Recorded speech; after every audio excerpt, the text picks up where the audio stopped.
We collected 205k USD, 70% profit margins. That included a 52k day. I started working with you. The first thing we done, we stopped all ads. From 15% margins all the way up to 70, double the actual revenue in that time as well. What systems do you feel that we implemented that helped? Obviously raised prices. How much do you charge, Davey? Our VIP package is 10k. We focused on outbounds, 1,000 messages a day on Instagram. But we switched to opening message. Our response rate shot up nearly 90%. It was just very sloppy in the past. I mean, your team works with my team. It's more organized now, and I'd love to get to 500,000 a month. A lot of people get stuck not being able to let go of certain tasks, and then certain people in the business, they fall under the comfort of illusion that a job is being done because a seat is being filled. Hard conversations are the biggest bottleneck for most people, and sometimes that hard conversation is with themselves. A lot of people these days, they have instant gratification or the quick fix mindset. They don't even want to do sales calls. Like, you're the founder, you have to start. I have to do Uber Eats in minus 30 degrees in Canada just to pay for my mentor.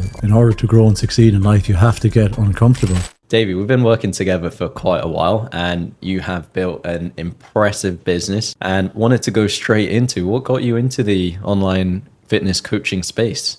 Yeah, it's good to be here, Azri. I started my online coaching back in 2016. So that's like 9 years ago. I was a personal trainer for like 10 years, but I was training clients in the gym and they weren't really getting fat loss results because I didn't dial in their nutrition or their gut health or hormone health. So a few of my friends back home in Ireland reached out to me wanting to do some nutrition kind of education and meal plans. So I helped them with just basically calorie deficit and reverse dieting and nutritional periodization. And they were getting ridiculous results in just 8 weeks, 12 weeks online, just dialing in their food, their quality food. So that was way back 9 years ago. And then it kind of blew up around COVID 2020, the whole online thing. We've had some serious impact on a lot of people. And so people also know how far along you've actually come in this space as well. What did a PB month look like for you in terms of the numbers that us entrepreneurs love, the revenue, the margins? PB month, we collected 205k USD with 70% profit margins. So that's huge for me. That included a 52k day. Where were we at before with the business? What was the business doing before that? Yeah, I love the quote, revenue is vanity, profit is sanity. As you know, I mean, businesses it's like a roller coaster. Some months we were breaking even. Our profit margins, honestly, were like some months 15% lower. So that's where I started working with you. The first thing we done, if you remember, we stopped all ads. we stopped doing shout outs, and we got rid of like 4 or 5 underperforming team members that were just complacent. That was huge. I couldn't believe that we were still bringing in leads with no inbounds. We hit outbounds heavily. I remember we really focused on like building a solid outbound setting team. That was the one thing that we cleared up and we really focused on. I remember the profit margins. It didn't happen overnight, but so it was a few months, I believe, where we started shooting up with the outbound conversions and then the margins itself increasing. And of course, a few months in the business game is minimal, but in real life, it feels like forever, right? So, yeah. Now, what mistakes do you feel led to, let's say, the business to being where it was at before? Mistakes, gosh. Mistakes are a daily occurrence as a business owner, but you learn from your mistakes, right? I think the growing pains, I think, was like our team got really big, but our outgoings, our expenses got higher. So there was a lot of unnecessary expenses that we just cut out. Bonuses. I was too generous, and team members were too comfortable. So we replaced a lot of them with like more hungry, driven workers, basically.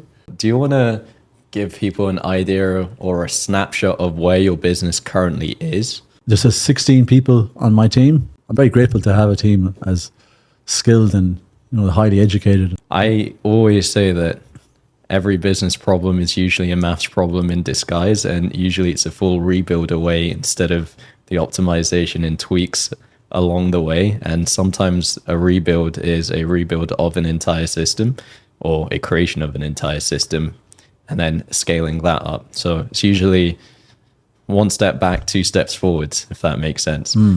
How did that apply to you, would you say? Yeah, initially we had to take a few steps back to move forward, which was uncomfortable, but it was necessary at the time for sure. Letting go of team members that were there for years, that was some hard conversations were made, but they had to be made in order for the business to grow in the long run. But I'm looking back now, it was one of the best decisions ever. It wasn't easy at the time to let go of team members and do certain cuts within the business, but if I didn't do them at the time, who knows what would have happened. Look, I think a lot of people get stuck not being able to let go of certain tasks in the business and then certain people in the business because they initially fall under the comfort of illusion that a job is being done because a seat is being filled. Now, I think the main thing as well that helped you was your character with execution speed. It's something I consistently see in the best performing people. There is no emotion behind decisions. There's no roadblocks from making a decision that is correct for the business. And then when that decision is made, everything is an instant learning process, waiting for something to fail so you can fix it, instead of expecting something to work because you made one move. That's what I've seen consistently in the best business owners and in yourself. How do you get to that point where you can execute with speed without attaching emotion to the decision? Good question. I think it just comes from just having a ruthlessness within oneself. It's one of the core values of my company, ruthless truth. In order to get someone to change, like a team member or a lead to convert to a sale, you have to, not in a nasty way, you have to call them out. You have to, tell them the uncomfortable truth to change their life. So that comes from hard conversations or, resurfacing the cost of inaction or pain. Difficult conversations are needed to be had. And the only thing that helps people see the need for that is the realization of the outcome of not having those difficult conversations. Hard conversations are the biggest bottleneck for most people. And sometimes that hard conversation is with themselves, where they have this fear of failure behind certain movements, actions needed to be taken. And that's where they stuck. For example, people have this fear of wasting money. So they stay stuck wasting time and they don't actually have any data because they haven't moved fast enough to collect that data from actions they've taken. So how important was, let's say, getting over fear in the business for you, and how do you feel that has applied? How important was it getting over fear in the business? I think I kind of thrive under fear, or I thrive under pressure, like adversity. That's just the way I'm built. I like pressure. In order to grow and succeed in life, you have to get uncomfortable. So I don't know what I'd do if I wasn't a business owner. Like I thrive on the chaos, believe it or not. So I think it's needed to grow. Confrontation is needed with team members. Confrontation is needed with sales on sales calls. Otherwise, you're just going to stay stuck. So it's not for everyone. Like being a CEO or business owner, it's not for everyone. It's a lot of ups and downs. Some people are comfortable just doing a certain task, but some people are made for it. Some people are, they're not built for it. And I think in the first few years especially, you just have to be aggressively involved in your mind to be able to take action. As in, when I say aggressively involved in your own mind, I mean you need to be able to stop yourself when procrastination presents itself behind decisions being made. You can't get comfortable with things that would initially keep you stuck because, when you become comfortable with easy decisions, then your business, you can guarantee will plateau. You can almost guarantee it. Yeah, I like that aggressive. I mean, you need aggressive patience. This didn't happen overnight, building a 7-figure business. Like 2016, I started from the bottom. So a lot of people these days, they have instant gratification or the quick fix mindset. They don't even want to do sales calls. Like, you're the founder, you have to start, you have to do everything. So it's a cliche, but it doesn't happen overnight. You have to have patience, consistency. You have to be persistent. You have to have thick skin, as you know. People want to be on top of the mountain without the climb. It's so true, man. It's so true. But it's how you react. It's how do you rally the team together. You know, I see this consistently as well. I do see a huge group of people that are essentially spoiled in the info space, in the online coaching space, where they are not even okay with pushing below like a 70-60% margin because they've had great cash flow, great profits their entire life. So they refuse to take aggressive action inside the business, whether it's spending more on ads, whether it's spending more on the team, on generating leads. And then they wonder why they're consistently profitable but not growing. So yeah, you have to do so many things at the start to grow. I remember I was DM setting till like 4 a.m. in the morning. You know, you have to do all the silly, the dirty work yourself before you grow. You have to do all the sales calls. You can't just hire a sales team. You have to start everything yourself, and then hire good people is a huge thing. Hiring good team members that are reliable and to put the work in is not easy. That's what I'm finding now. It's hiring the right people to move the business forward is my next task. where do you see the business going? Great question. Look, we have a medical team now in the United States where we have a nurse practitioner, a board certified doctor, where we can prescribe hormones and peptides. So I'd like to expand that into Canada, UK, here in UAE, just expand. Because I think you need to stand out, you need to be unique, you need to be different. So you have to have an offer that's really unique and stands out. But more importantly, gets results. We are a hormone optimization company. We primarily work with women over 40, going through perimenopause. Like, they may have insulin resistance, adrenal fatigue, high cortisol, Hashimoto's disease. Not an easy niche. So we help them through anti-inflammatory nutrition, strength training from home. We do comprehensive blood work. We do GI map stool testing. And if needed, we can replace their sex hormones, their thyroid hormones, safely under the guidance of a medical team.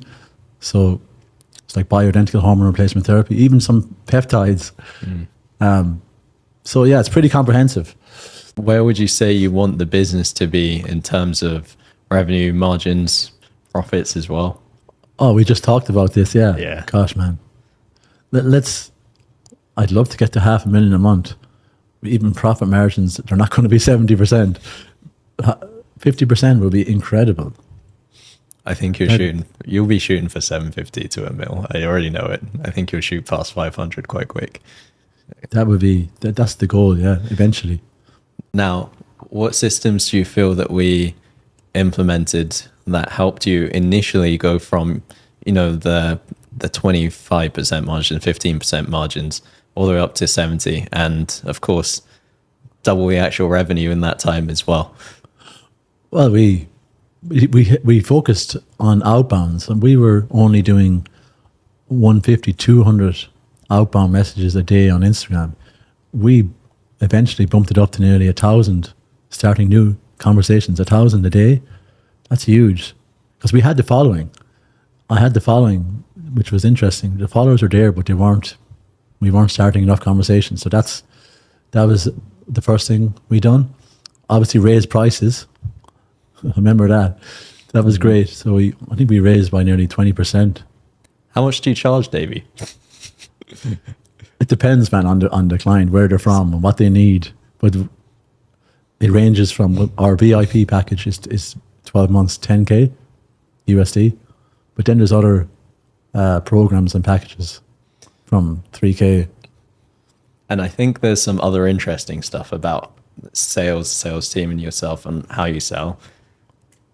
Not many people are leveraging BNPL, buy now, pay later options and credit to actually get people on board. And I think it's a mistake, honestly, in the online coaching space. Either people don't know how to, or they just don't even present it on every single sales call. So how do you go about offering credit options? Yeah, this is huge for us. I'd say, like, not everyone can obviously invest 10K into a program. So what we do is we have financing options for clients in the United States. It's called the Amex Blue Cash Card. So if they have a credit score of 700 or higher, and they get approved on the call, we stay on the Zoom call, they get approved under 3 minutes. So the first 15 months is 0% interest free.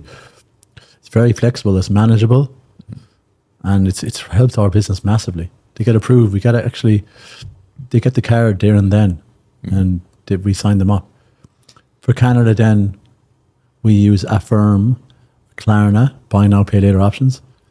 There's other options, man, like there's PayPal credit. There's Discover. If the Amex does not work, Blue Cash, we switch to Discover It card. There's always options. I think this is also a big reason behind a lot of paid in fulls being collected on the bigger packages here, the 6, 10K, 12K even. I know you've been selling. And honestly, I actually think the biggest thing for most people, even if they don't have US clients, maybe with Klarna and WAP, Split It, the biggest thing for most people is that they're too much of a pussy to actually bring it up on the call.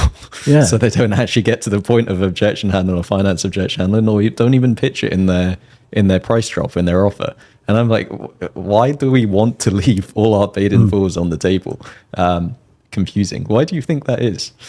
It comes from inexperience or not showing leadership on a call, not showing authority.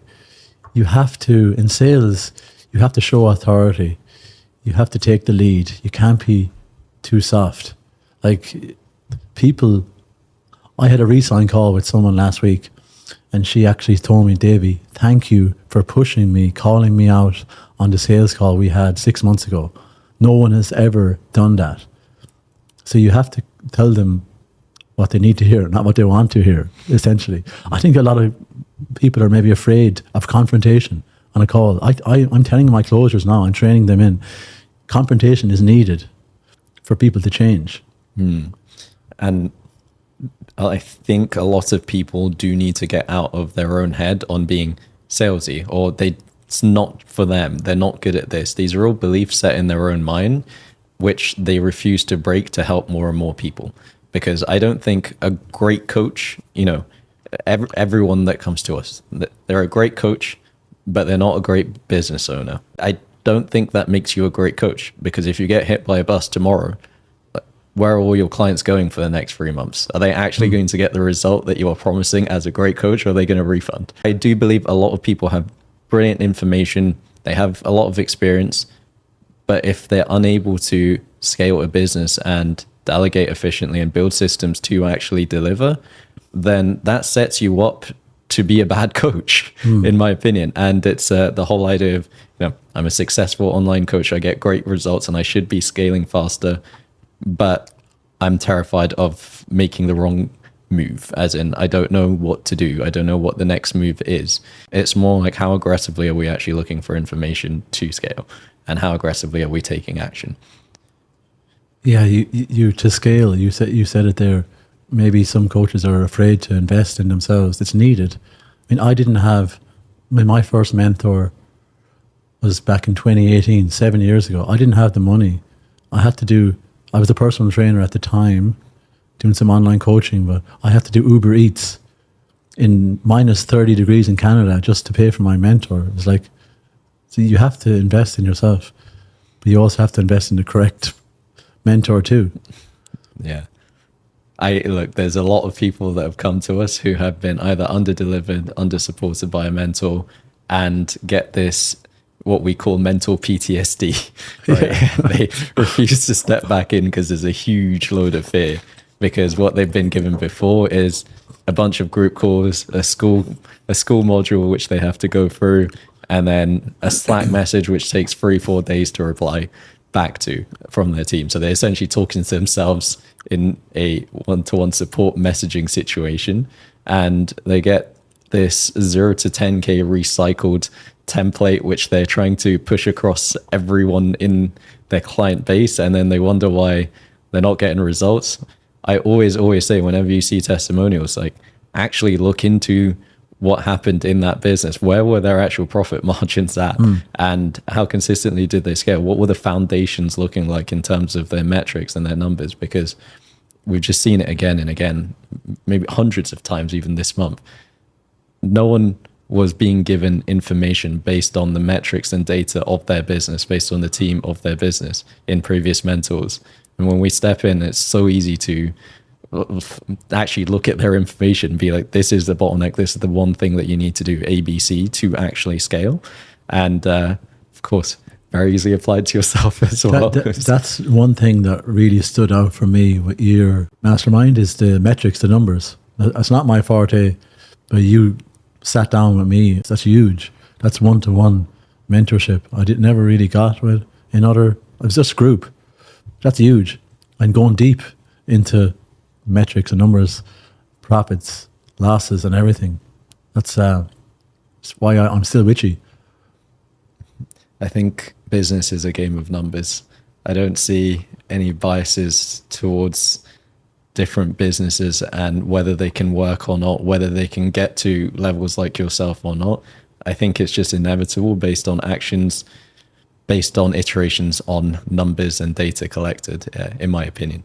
I love the game of numbers, but for you as well, where do you think things may have gone wrong with the numbers before? As in, what wasn't being tracked, what was missing, where were, let's say, potholes in the business for you before?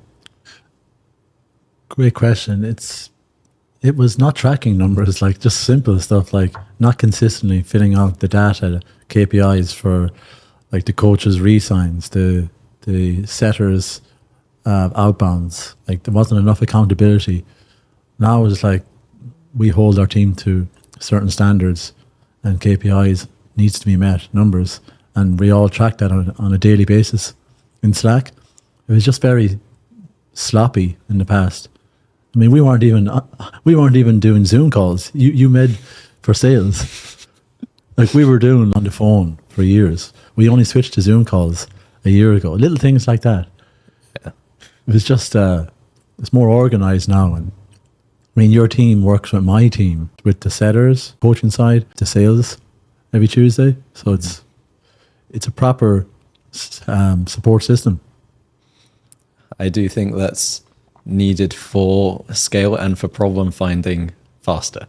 Let's say, the same information can be delivered across a longer period of time and take a long time to scale. I just don't think that's the most effective way, because built the whole thing off of every single gap I've seen in other mentorships. And when you see the consistency is lack of accountability, lack of data tracking and information given on the data, and then it's the level of information as well.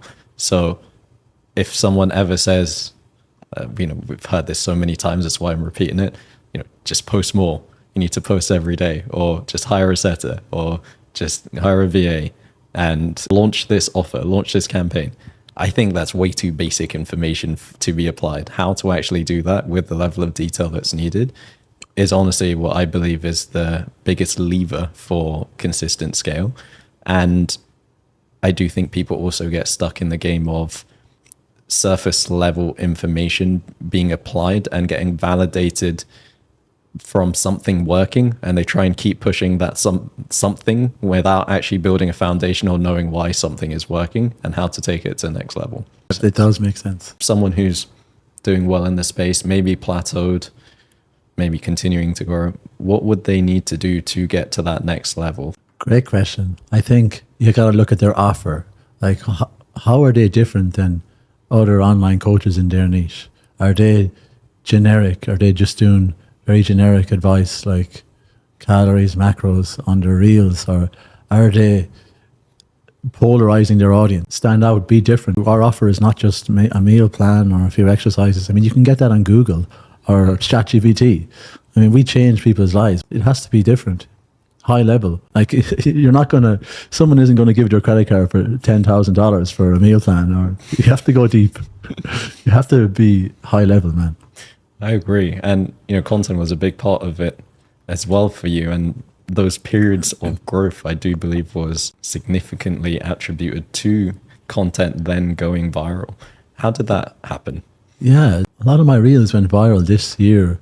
I still are getting comments like from 6 months. I mean, I learned a lot from you in terms of you guys, in terms of the hook, telling a story, obviously call to action. Genuinely, when I'm posting, my intention is to piss people off as well. Like, you can't be vanilla. You have to polarize your audience. They either love you or hate you. Like, I'd say 95% of my followers' comments are positive, but I get a lot of hate as well because I'm a man talking about menopause. Yeah, when you have new followers, like I stopped doing shout outs. For 5 years, I was doing Instagram shout outs. Like, I haven't done them barely while I was with you. My content is actually gaining organic followers just from my content, my postings. So obviously new followers, new leads, new conversations. I believe that's how we were able to stop the ads for a reasonable period of time. And now it's just a numbers game on ramping up the ads because we got to that level where it made sense. Foundations being built on the team with the outbound setting team. I also think there's like a portion of people who... My reels were actually, obviously, clearly they work. Because inbound organic worked for them before, they just keep trying to hammer it even though games changed. They have no outbound system that's properly set up. So no validated setters, no validated DM process. That's where they stay stuck as well. Yeah, it's having a genuine human conversation. We learn from you guys too. Like we stopped AI. We were doing some conversational AI bots, but our opening message was brutal. Even last week, remember you told me about, we switched the opening message on LinkedIn ads to something more like a human, very short, simple, before we send them links. Our response rate in the last week from that, it shot up to nearly 90%. Small things like that. It's really helped. Crazy. It's crazy stuff. And what myths have you seen in the space that you either don't believe is true or that you think should be argued right now? There's a lot of coaches out there saying that they've hit maybe 50K months or 100K months, but what is that in net profit? Remember, like, it's revenue is vanity, profit is sanity. I think that's one of the things that not many people really know about. Like, a lot of companies are breaking even. They're spending huge amounts on ads. Not only, I think people also have a back end which is set up to drain their profits as well with the offer. So back end delivery costs are ridiculous. Coaches are being overpaid, or service delivery eats into a heavy part of their margins. One really big problem is that people are afraid of delegating because they've hired one or two setters, or they've hired a coach and it didn't work out, and then they fire them and they're like, okay, I can do this myself. When it comes to doing things yourself, of course, when you get good at something or when you can do something, there is a point where continuing to do it yourself and saying that you are the best at everything is just code for I'm really bad at delegating. Because I see the talent acquisition process as the same as client acquisition. The job post is the content. The outbound DMs are still outbound DMs to talent. The interview is the sales call. The management, training, onboarding, that is the fulfillment. And most people lose the delegation game and lose the hiring game because there's gaps in one of those things or all of those things. One of your specialities is the SOPs. You have an SOP for everything. We introduced a lot of new SOPs in the last year based on your information or knowledge, which helped a lot. It helps hugely when everything runs more smoothly, for sure. New team members, onboarding, everything needs to be not automized, but a plan needs to be in place. SOPs need to be in place for everything. Couldn't agree more. I think SOPs are the life of a business. And if there's an online coach that is sitting there and wondering when the hamster wheel ends, when they're able to get off and enjoy life and have freedom and have time freedom, financial freedom, location freedom. I do believe that is on the other side of having a team you can trust. There's a big difference between people sitting in seats and then a team that you can trust to handle the business without your input. When you have that level of trust, when each role is delegated, then freedom does feel a bit more real. Not saying you're going to be out the business forever all the time, but one step at a time, and then you are eventually down to just team meetings at a certain point and possibly content. Yeah, that's what I've been doing for the last 3 months. I took myself out of sales in July, went back to Ireland. I needed to reset, went back for 20 days. But the business ran by itself. I was just posting stories and content. In that time, we had our biggest sale in the company ever. It was a good feeling. Freedom.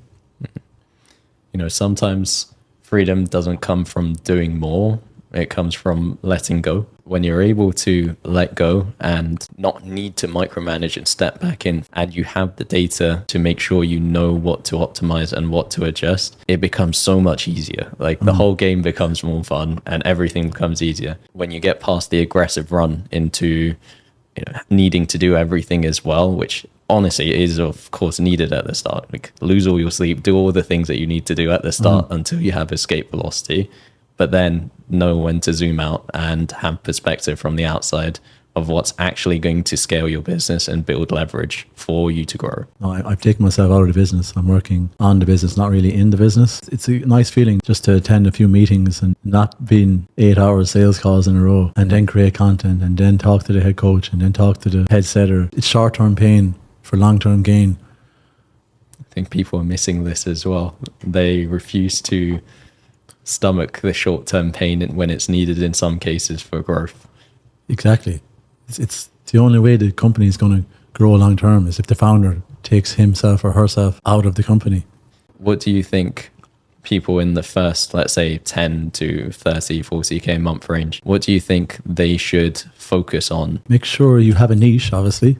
Like, don't just put content out there for everyone. Like, zone in. Like, I know exactly our niche's pain points. Like, my content is clearly states that, like brain fog, hair loss, low libido, not sleeping. Like, I literally know, like, it comes from 7,000 sales calls in 7 years. Like, you pick it up, obviously. So you have to pick a niche. Make sure you consistent with your content every single day. Even if you get 500 views, that's 500 people. You got to show up every day. I see people post every day for 30 days and then I don't see them for another 2 months. So what are you doing? Come on, it's consistency. You know, a big part of that, I believe, is because they don't actually have a system which is able to convert traffic into conversations, into calls, into clients. And they don't have a system that is, number one, scalable, and number two, consistent and predictable. If it was predictable, consistent, and scalable, you know what you're putting in, you can get this out. But because that system isn't fully built out to convert traffic, whether it's from advertising, whether it's from organic, doesn't matter, it's still a numbers game. Without that system, everything will always feel like chaos, and the inconsistent months come through, or you have very, very slow growth because you don't know what lever to pull.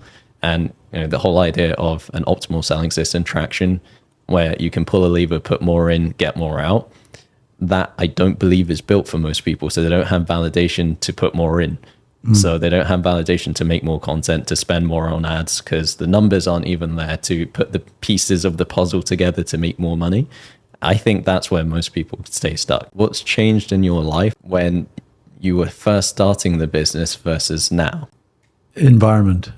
It's the power of proximity. If you're in a room and you're the smartest person in the room, you need to get out. You need to join a mastermind. Hang out with successful people who have done what you've done. Like, I live on the Palm now. Like, I'm surrounded by billionaires, like so much successful people. I'm always picking their brain. If you hang out with 5 alcoholics or druggies, you're going to be the 6th alcoholic. So it's the power of proximity. Environment dictates success. Coming to Dubai up-leveled me even more from Canada. I had thoughts which I wrote down in my notes, and one big one was know who you're standing next to, the dreamers or the doers. Most people live online for approval, Few people build a reality that doesn't need it. Be careful who you listen to, because some people will try to manifest a dream while using social media to fuel their biases. And most miserable people use social media to manifest a reality that doesn't exist. When you're around people who work for their reality consistently instead of dreaming about it, it becomes so easy to grow, because you, by proximity, level yourself up.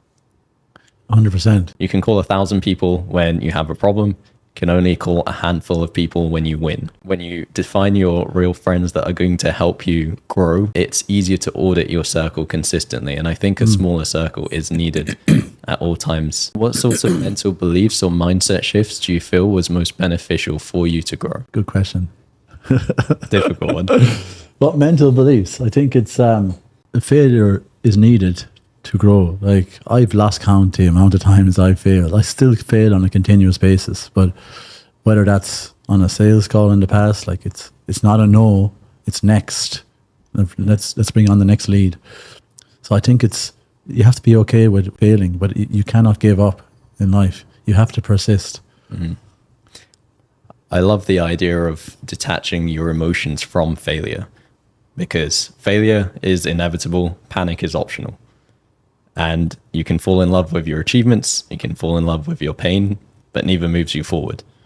And I do think the only thing that's needed is for you to be able to take the next step regardless of the outcome that has led you to a, let's say, mistake. Because you can't write past mistakes, but you can take next steps like you've learned from them. Yeah, I think it's one of the biggest lessons I've learned is you have to keep going no matter what. Anyone can do what I have done as long as they have the work ethic, they surround themselves with the right people, they invest in themselves. They'll go a long way, but it takes time. I do have a checklist as well I made for myself on how to fail. How to fail consistently without improvement is by step 1, running from the problem. Step 2, telling yourself the new path is easier/better. Step 3, justify your decision with social media/surroundings. Step 4, manifest your new dream reality. Step 5, realize the new path has the same/bigger/new problems, but now you're starting from zero. And then step 6, blame everyone and everything except for yourself.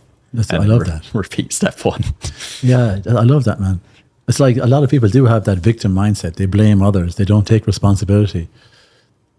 And I think the biggest thing that's needed to move past that is to take absolute accountability for all your actions. Tell yourself that the next move that you have to make can't be based on biases. When you're creating an echo chamber in your mind as to what's true and what's not, based on previous biases, whether an ad's absolutely tanked, hired a setter before and they burnt all your leads, they posted content for 2 months and you didn't get any traction. When you can remove yourself from the process as to this worked or this didn't work, and you look at it as this has worked for someone else, so it must work. I'm just needing to learn something new to make sure it works, then it's so easy to progress. It's just that so many people refuse to be wrong. And if you're continuously in the learning process, then it becomes inevitable. Yeah, you hit the nail on the head there, Azri. All in for quotes today and all in for thoughts today. This is becoming more of a mindset podcast than anything else. I write down too many things just because if I don't write it down, then it will eat away at me forever. And I need reminders for myself. Where do you feel that most people can improve right now in their lives? And what would you do if you were in their shoes? Starts with health. I mean, obviously, it's a habit for me. I've been working out for consistently 20 years. So it starts with like taking care of your body, like food, what you're putting into your body. It's massive. Who you hang around with. Like, you got to audit your circle. I don't spend time with, I'm very particular about who I spend my time with. So it starts with, like, as I said, food, gym, audit your circle, read books, listen to podcasts, hang out with the right people. Just be a good person, be a kind person as well. It's the amount of things that you say no to, that you feel obliged to say yes to because of standards set by social norms. You can aggressively say no consistently, so you're able to grow. And I believe that's just placing all the bets on yourself and being able to accept temporary discomfort because of other people who don't want you to win. And if they did want you to win, they would understand why there is a no. So any final thoughts? No, it was a pleasure talking to you. I really enjoyed that. I'm very grateful, and thank you for the help that you've given my company in the last year, you and your teammates.